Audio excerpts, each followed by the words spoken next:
Habakkuk does not begin with praise. He begins with a question, raw, honest, unresolved.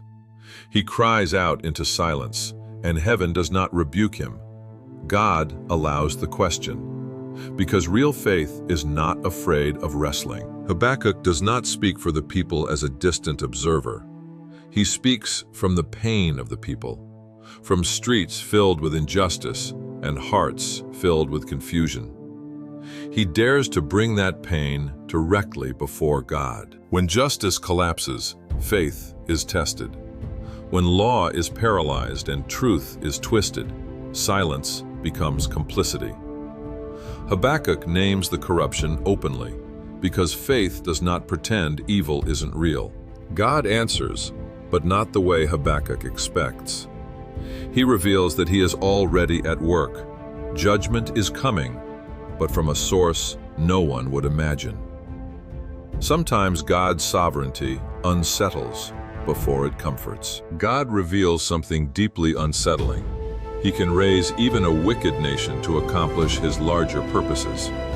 History is not random. Even empires move under divine permission. Habakkuk is shaken. How can a holy God use an unholy instrument? How can purity employ corruption? Faith now enters its deepest tension, not doubt of God's existence, but confusion about his methods. Instead of walking away, Habakkuk climbs the watchtower. He waits.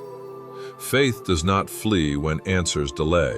It stands guard, listening for the voice of God in the silence. What God reveals must be written. Vision is not for the moment, it is for endurance.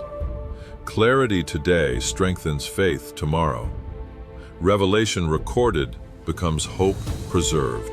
This is the heart of the book. Not escape, not dominance, not explanation. The righteous shall live by faith. Life itself, sustained by trust. This single verse would echo through centuries. It would shape the gospel proclamation itself. From Habakkuk to Paul, from Judah to the nations, faith becomes the foundation of salvation. Empires rise. Idols promise security. Pride builds monuments of stone. But the Lord remains in his holy temple, and every arrogant structure will eventually fall. The book shifts. Complaint turns into song. Habakkuk ends not with accusation, but with worship. Pain becomes prayer. Prayer becomes praise. The prophet recalls God's past power to steady his present faith. He remembers the march of the Lord, the trembling mountains, the unstoppable presence of God in history. Faith is not trusting God because things go well. It is trusting him when they do not.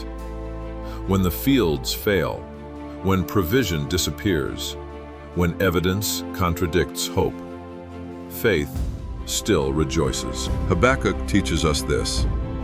Faith is not clarity, it is allegiance. Not full understanding, but full surrender. The Lord is my strength, even when the path is uncertain. Like, comment, and share if you believe. Subscribe for more content.